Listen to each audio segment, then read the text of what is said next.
స్వతంత్రం అమూల్యం. ఒక సర్వేలో తేలింది, యుద్ధంలో మరణించే వాళ్ళ సంఖ్య కన్నా యాక్సిడెంట్లో మరణించే వాళ్ళ సంఖ్య ఎక్కువైందని.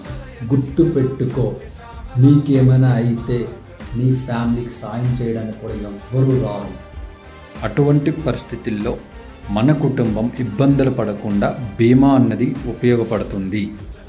మొదటిది ప్రధానమంత్రి సురక్ష బీమా యోజన. ఇది కేవలం 12 రూపాయలే మాత్రమే సంవత్సరానికి, అంటే ఒక కప్ ఆఫ్ కాఫీ కాస్ట్.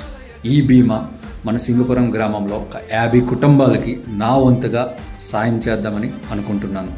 రెండవది గ్రూప్ గార్డ్ యాక్సిడెంటల్ ఇన్సూరెన్స్ బీమా. ఇది కేవలం పోస్ట్ ఆఫీస్లో సేవింగ్స్ అకౌంట్ ఉన్న వాళ్ళ మాత్రమే వర్తిస్తుంది. ఇది కేవలం 399 రూపాయలు. వచ్చే బీమా 10 లక్షలు. సో ఇది నేను ఒక 3 కుటుంబాలకి సహాయం చేద్దామని ముందుకు వస్తున్నాను. మనకేమైనా అయితే మనం పోతే మోస్ట్ ఎఫెక్టెడ్ పర్సన్ అని ఒకరు ఉంటారు, అదే మన కుటుంబం. మన కుటుంబం సురక్షితంగా ఉండాలంటే బీమాని తీసుకుందాం.